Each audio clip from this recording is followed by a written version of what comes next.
Okay, so we can start. My name is Alice. My Chinese name is Zhang. I go by she, her pronouns, and I am a media artist. I am a researcher. I write sometimes, especially this year, more research and writing. And I do things like this, especially in community gardens, especially next to mine. This makes me very happy. So, yeah, I'm glad that y'all are here today. My practice has to do with bringing together ecology and technology in various ways, ranging from using digital mediums to tell ecological stories and to think about our relations as ecology, and also, ancestral remembering through ecology and back into people's stories and the whole web of that. From that to looking at technological infrastructure, and which oftentimes with our devices and our cables and our Wi-Fi and data, it can feel like the farthest thing from the soil. It can feel like the farthest thing the hardest thing to try and trace in terms of the energy and the material and where it comes from and how we got here into this shiny sprawl of metallic interconnectivity. So yeah, I'm becoming more interested in exploring that as well, from an ecological and relational and ancestral ecology sort of lens.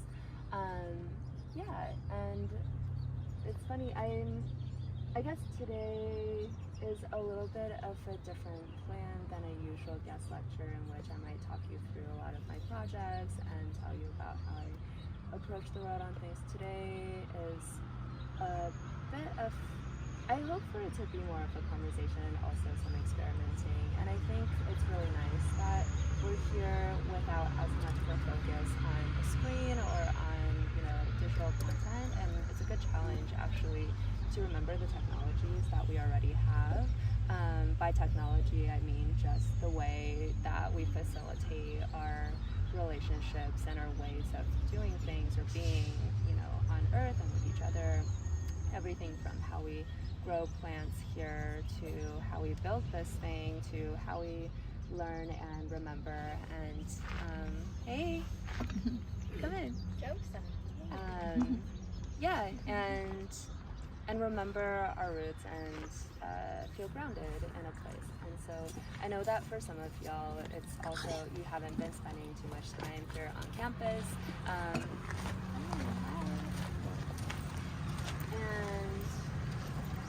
yeah, we're gonna have to get into that. Watch out for tomato cages. After the train. And yeah, and I hear that a lot of folks are well, actually, show of hands, how many are freshmen here? Let's see. Okay, a good chunk. And then sophomore? Okay, just up from there. Juniors? Yes, and seniors? Sweet. Okay, well, thank y'all for being here. Yeah, I think, as we've been back to school for a few weeks, and then for some of us it might be new even. Being on campus, for me, it's the first 20 minutes that I've been here on campus, and I'm feeling it out. And for some folks, it might be, LA might be new for you, or this land of Tongva and Chumash folks might be new for you. So yeah, it's also a matter of spending today's time to try and remember how to ground with the technologies that we already have. Yeah, I would love to know a little bit more about the garden if you want to share something about that. Totally. So I'm Mallory, for anyone who doesn't know. And basically, so our community garden has been here since around 2014, I think. Yeah. So before I got here, a lot of its initiatives have been taken up by Green Team in the past, but with COVID shutting everything down, obviously a lot of students weren't on campus, and it kind of switched hands into being professors being in charge of it, and now it's kind of like up in the air trying to re-engage students with it. So a lot of the work I'm doing this year is just trying to incorporate students back into the garden and trying to make it accessible for everyone, because I think it's a really important reminder of kind of like where our food comes from, a practice in food sourcing, and kind of like an empowering practice as well, to kind of like be able to be a part of that and really like embrace like I don't know, our physical form in a way, and like our attachment to the earth. So yeah, we put on events here. If anybody wants to get involved in the garden on a more regular basis, let me know. Yeah, that's pretty much it. I love that. I love what you said about like getting more in touch with where food comes from, and especially the labor and the process and the maintenance of it. And I wonder, like, are you the one who is watering these plants? Is there a team of folks that are coming in to take care of it? Like, how are we able to show up and see that tomatoes and kale and everything is already just blooming and Yeah. So it's definitely a collective effort. I would say mostly the people in charge of it are Dr. Duran and Dr. Holmlin. On campus, they are in the sustainability and biology departments. And in addition to that, we do have like an irrigation system, which is really nice, that like kind of helps supplement people taking care of it. But it's kind of like a rotation, and I really like that it's a collective effort, because I think that re-emphasizes the community part of the community garden, you know, that like the more people involved, the better it is and the more fruitful it is. Yeah. And who eats the tomatoes? Literally bugs sometimes. Do I? Yeah. Yeah. That's crazy. Yeah. The whole idea is that Free everyone snacks. gets to like work here and, you know, like enjoy what comes from it. So yeah, if anything's ripe, you guys can eat it.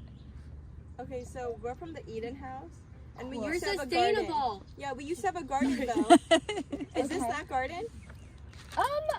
Like on the website, if you read about it, There's like an Eden garden. yeah, Because like we're I like don't know where it's at. I Yeah, think it's dead. so I'm not sure It if was- this I is think it was- I think connected it to was- that. Yeah, I think it was in front of our house, but I think it died. Yeah, there Oh. was like a whole like thing with the Eden House. But they're doing construction now. Yeah. No, they literally just changed one of our dorm rooms into like a soccer No, room. Or we an always get athlete room. emails. About the building. Yeah. Anyways. Well, at least we know that there's one community garden, potentially some more. Oh. That's exciting. Ours, Yeah, we had looks one. like there's- It just died. And I think they're making a new one now. Okay. I Well, like maybe how room this for like growth there. imagine your walks, but in the garden. Yeah, I we'll do like more travel. walking today as well, so there's time to explore that. Thank you for that context. That's super helpful. So, and just checking for consent that we can actually connect with the garden and munch on things Totally. today. Yeah. Oh, I ate basil. Yeah. Someone's already on it. Sweet.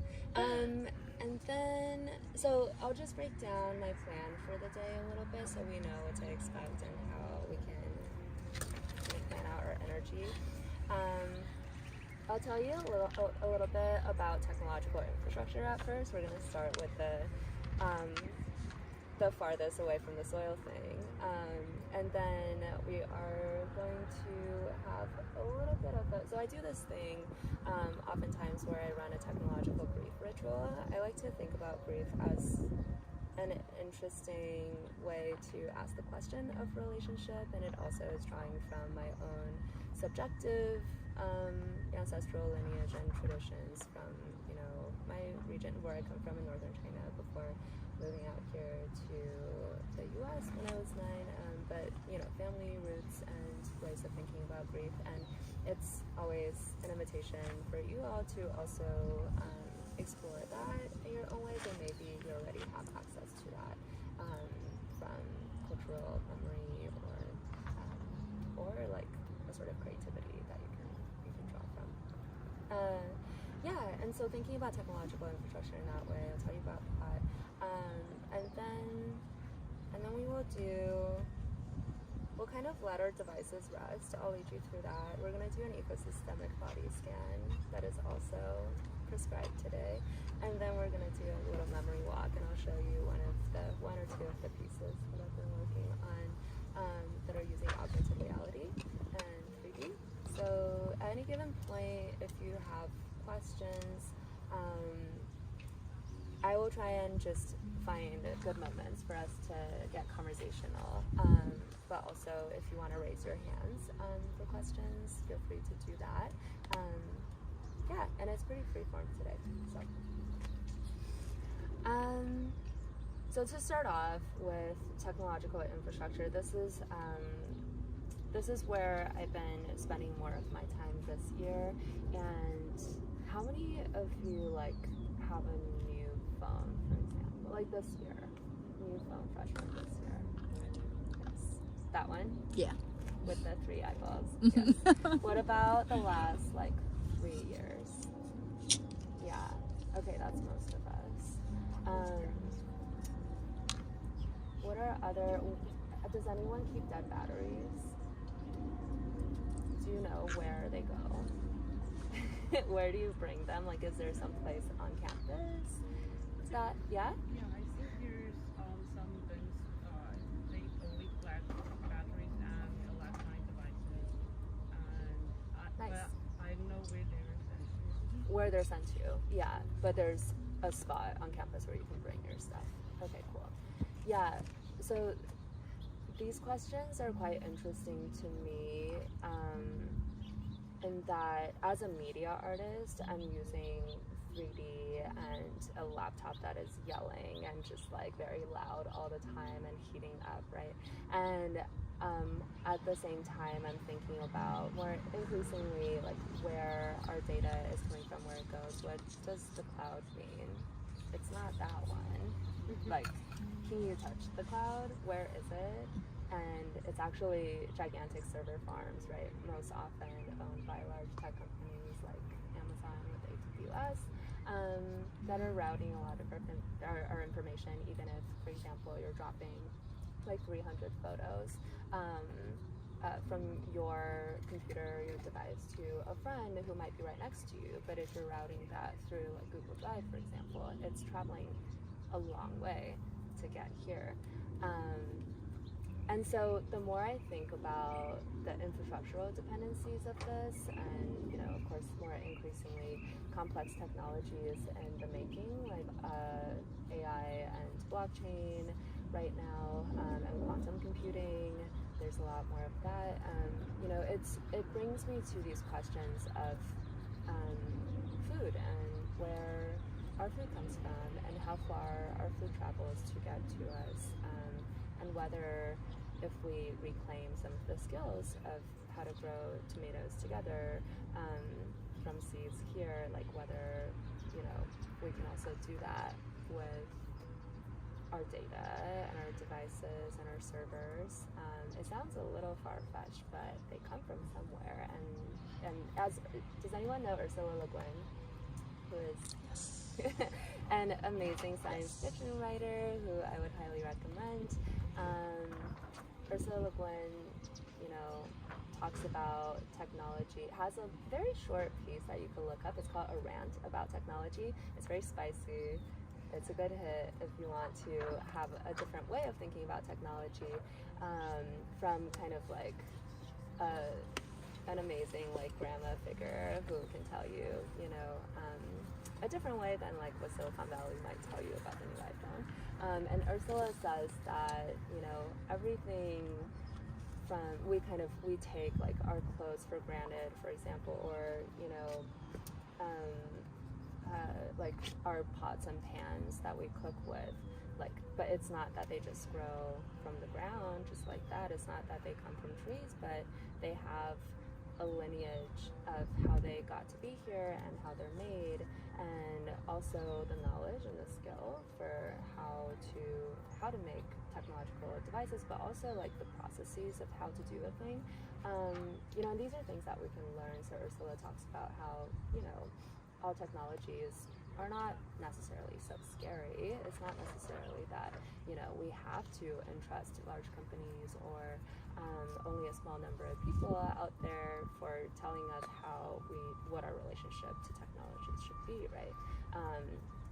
If we can plant a seed and remember how to water that plant and how to have it turn into tomatoes, we can probably do something about everything else as well, all of the other infrastructure that we rely on, and including our technology. So that's where my head's at right now, and I think it comes full circle to also this way of understanding time, and I bring up like ancestral relations and lineage in this way that like actually understanding time beyond the capitalist chronology is very important as well at the center of it, right? So how we think about, like, for example, the evolution of iPhones and why we're getting a new iPhone every year, every 3 years. There is such a thing as planned obsolescence, right? So has anyone heard of planned obsolescence as a term? Sweet. You want to explain for us? Isn't it like they plan ahead so that the whole iPhone become worse and worse over time? Deliberately designed. Yes. Yeah. Thank you. Yeah. Oh. So it's exactly that. Like where they like purposely like try to like break your phone. Like you know how like the battery Yeah. too only goes Yeah, down to like when 70%. somebody else, like when they make a new phone. optimization. Updates especially are actually Mhm. bad. Yes. Yeah. So It yeah. is evil. Yeah. And so They just you want have to spend more money. you have to continually update your Corruption. phone. It breaks very easily. It can drop. Mine's very so cracked easily. because she dropped it, but You dropped it. yeah, she Okay. tried to dropped toss it it, to me. right. And she But threw no, it up. but she didn't catch it. She threw it up not She told out. me Right. to throw it to So her. is it either of your fault or is It's it my like fault. Probably the phones. or okay. Yeah. Right. But it also Right, maybe Apple. it's not the individual consumer's fault, and it's like, why are our phones so easy to to break. Yeah. Like It's- it They it's should. decided to put glass on the back of it. Yeah. Literally. Right. So if Sorry. a tomato drops on the ground, right, we get seeds out of it, and we can grow another plant. True. Where are the seeds on this? No. Literally, where are the seats on the phone? Period. Right. And they're so expensive. Yeah, and they're expensive. Crazy. So then thinking about, right, the material that actually comes into this. You know, if we have to get rid of our, you know, our devices every few years,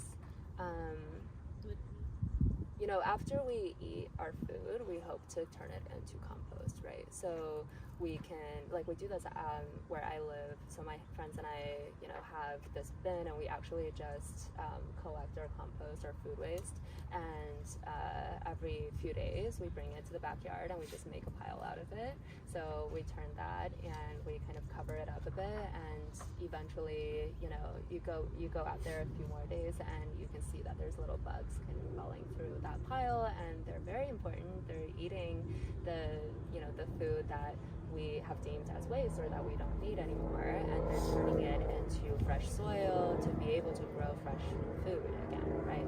So that's a cyclical way of life, and our bodies are the same way, right? So we are intergenerational beings. We have, you know, we come from people that have passed, and you know, and we will also return to the soil, and that'll birth new life. I've been very interested in how you can actually, like, now, I think in California, it's allowed to, like, bury yourself to be composted and to be, like, eaten And by a tree. mushrooms. Have you Wait, seen that? what? Where you can like Mhm. die and And to be- become a tree? Yeah, and to be a tree. And so I find I'm that to be also confused. quite interesting. And I come from a Buddhist background where my mom is a little bit dogmatic with her Buddhism, but has taught me a lot of things, right, in terms of the cyclical reincarnation nature of it. And there's more detail from the religious side of that, but I think just at the very least, the spirit of asking where do things come from, where they will go, and how far from the soil is it in every moment that we're kind of moving beyond the soil, but still as part of the earth and then coming back into it.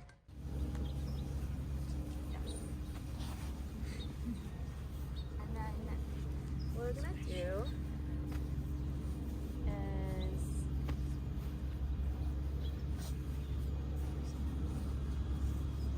I think we will just use the paper, and we're gonna make a little bit of a fort for them. And on the paper is a way for us to just brainstorm a little bit of the question that I have for you today, which is if they don't decompose, then what? So is it healing? Is it e-waste upcycling? Is it what happens? Can you remember other ways of taking care of technologies or being able to mend things from our grandmas or from, you know, food and ecology or whatever else? But this is a moment for us to basically make a wish for our devices and send them into a little bit of a nap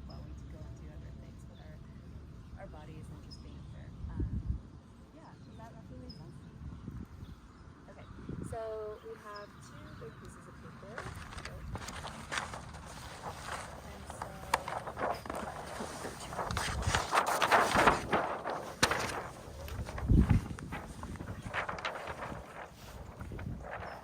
Maybe one or two more. I think maybe just wherever you are in your circle, I'm gonna place this one here. Kind of gather around with people close to you and just write together, and you can chat a bit or you can just kind of brainstorm. You can draw whatever you need.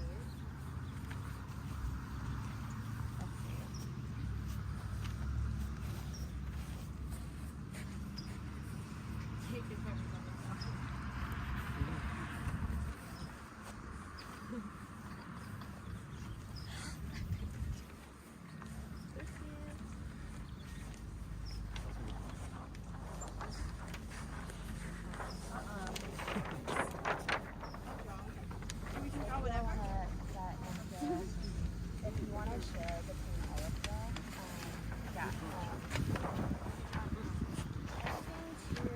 Respond to this question. What am I doing? So Writing if the these devices don't decompose,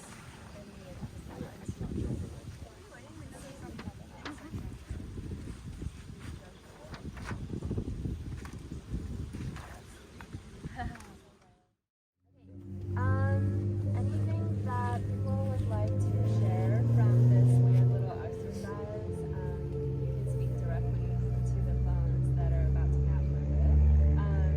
Just speak out to me. Anything that you noticed or how you felt about the exercise.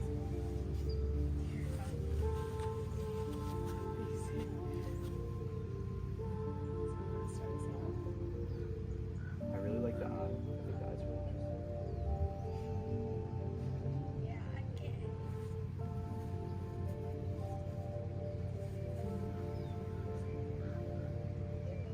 Think a lot about like the idea of fulfillment, because I feel like a lot of the time like we have technology to like meet certain needs, but then like we also talk about it as like a sort of evil, and it's like good when we can go without it. Just like those two ideas. Yeah, so there's the needs, but you're saying also that there's the dichotomy of the good about technology, right? And yeah, I think I'm also cautious of that in my own thinking, that it's not necessarily that there's a set of technologies that are good versus another set that are bad, but actually like to re-ground in what we need is the whole like untangling of things, right? So yeah, I appreciate that. Anyone else who has cooked up some spells for your friends? Anything you wanted to represent to them? We have some letters on here. Yeah, dear phone and technology, decompose. Love, Billy. Yes. What else?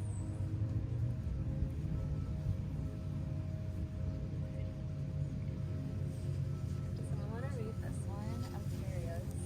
You want to share?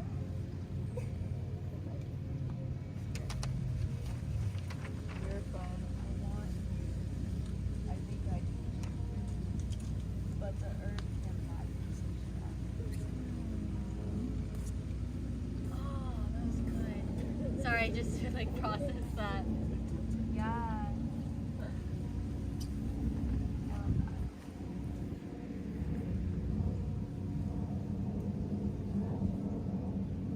Want to hear decisions about your next use.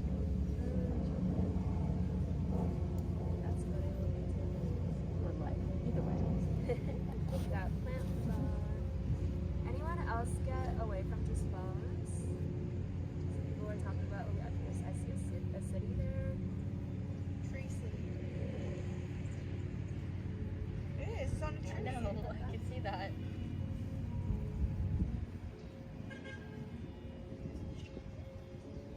This one says, how can we see our phones in a different light from its original purpose?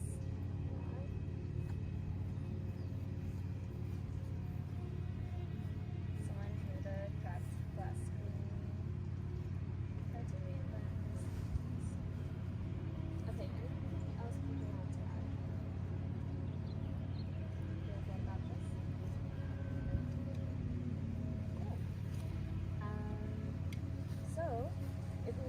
sit back down real quick. I'm going to have some water next to them. So maybe just a little bit away from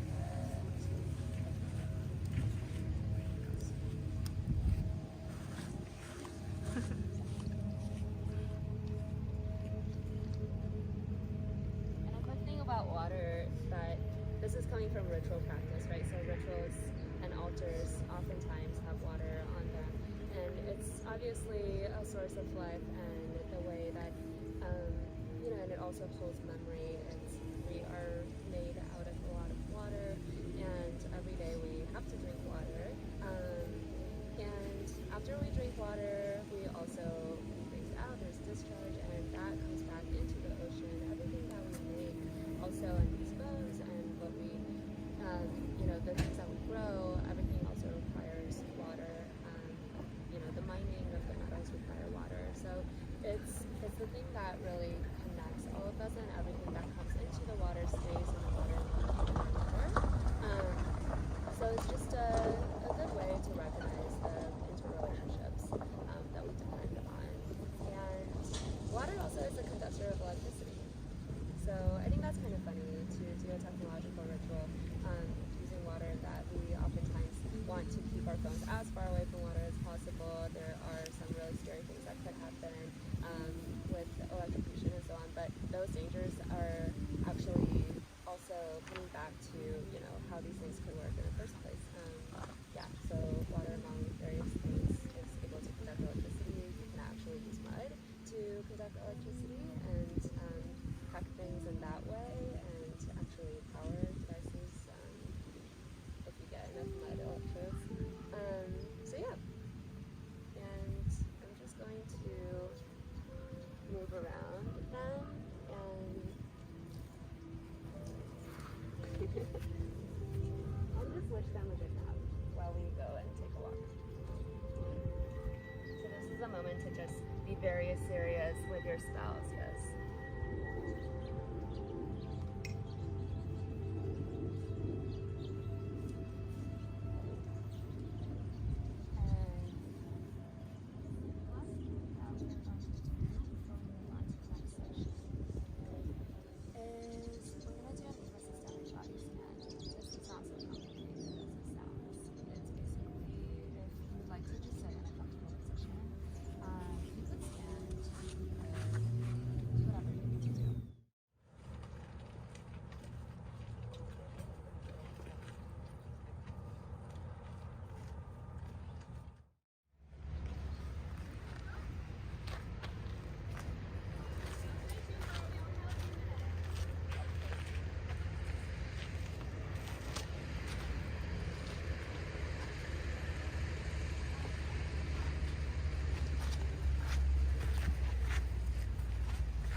What is this?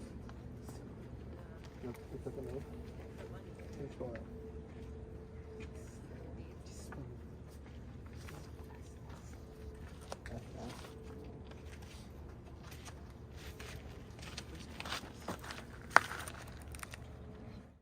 These tomatoes look how red they are.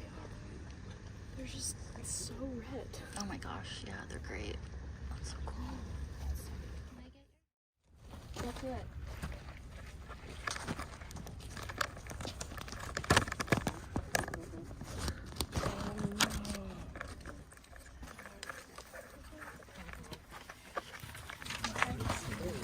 It's a grasshopper. No, no, don't lose them.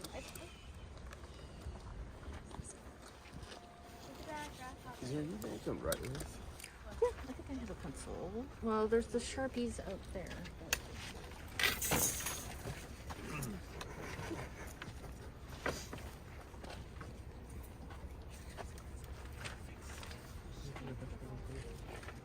Anybody, if you guys need a pen or something, just go grab one from the.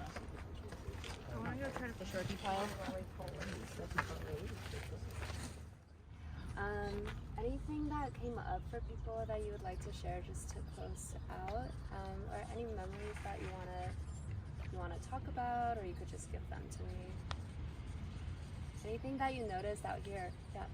I was looking at a lot of the tomato plants, and it's funny because like when I was little, I really didn't like tomatoes, but my family always grew them. Yeah. And then recently, I kind of have been, I like ate them just as snacks. I would just like pick up a box of tomatoes and ate the whole thing in one sitting. And now it's kind of evolved into kind of a community and friendship feel because I love making tomato feta pasta for my friends, and they all really enjoy when I make it. And so it just reminds me of like good times with friends. Yeah, I love that, and how it ties back to the food, but also is really just like brought to life through people. Yeah, that's such a core part of my practice as well. As Renee knows, I like to host things and bring food in to also discuss ideas and find solidarity with each other. So in that way, food is also a technology for community. Yeah, thanks for sharing that. What is it? Anything that came up for you? Any like favorite plants in here, or something that you wish that was here that you feel really connected to but it's not here? Strawberries. Okay. Yeah, we love strawberries. Yes, why? I just like even like we had like these really close family friends, and they like always had like a strawberry like bushes, and like I just remember as like a kid like going like picking all of them, even if like some of them were like you turn around like half of it's literally like eaten up, but like Solid. Where did you go and pick strawberries? I went to like Maria. Sweet. Yeah. Lovely. I wonder if they would grow out here. I feel like they are very bug prone, but maybe they could do it. We actually have a native strawberry plant somewhere over there, but I don't think that it has any berries on it right now. Amazing. So we're kind of like experimenting with it to see if it'll take. Yeah, amazing. Yeah, I mean, to that point, in terms of like what is here in a particular garden and what we might want to bring, I think for diasporic communities, like there's a lot of other memories of plants that keep us grounded to a sense of place. Like when I send my ecosystemic body roots down, I'm heading over to like northern China, but also like some of the more I learn about plants, the more that like they actually, especially seed keeping, is a way of just recognizing how we are all really connected, and also recognizing the complexities in history and, you know, colonization and imperialism, but also like, you know, just trade routes that have really brought food across to different regions. Yeah, and have kind of even worked their way into more traditional foods as well, foodways. And so that's something that I guess we can just segue into this project. It's still backed up. So this augmented reality project you can check out online as well. It's called Remembering Our Roots, and it started off with oral histories that I was collecting, basically just stories and conversation with my relatives, my mom and my aunt, and asking them what they remember from you know, from their sense of place or, you know, what ecological relations that they are like, they feel most intimate with.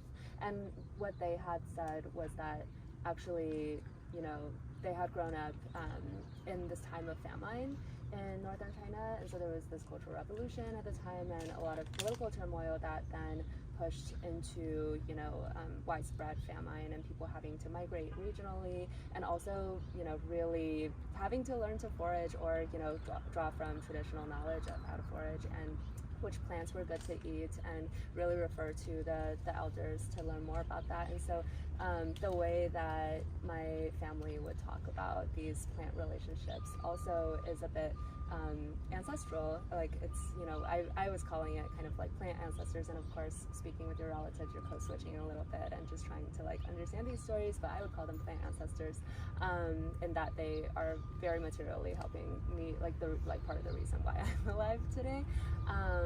Yeah, and so I guess this comes full circle. I'll share with you, we can go and grab our phones, and I'll share with you where you can find more of my digital work if you're curious about that. But in terms of today's plan, this is just about a wrap, and hopefully, you know, the various tendrils and exercises that we've done make sense in, you know, moving from technological infrastructure as a challenge, a provocation to, you know, technology coming from the earth too. The metaverse is a place on earth, that's something I say. You know, from that to like the things that we can most tangibly really relate to, which are our bodies and each other, and the food that we can grow.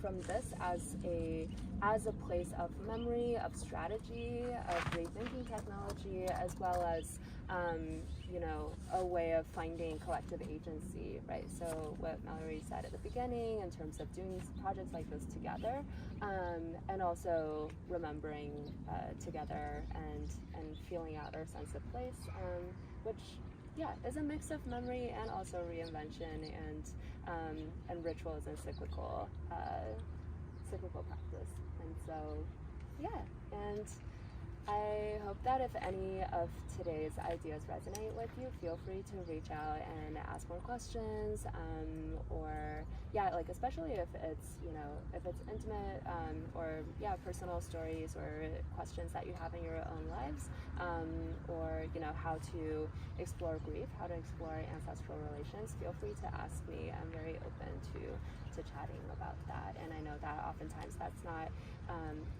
a thing that is very accessible in more academic spaces, but I feel is quite important. And so yeah, so that's a big part of why I do what I do, and feel free to reach out if you're curious. Cool. Thanks so much, Alice. This is great. Really appreciate it. Thank you. Thank you all for being here. Now we can go wake up our phones and get on with the rest of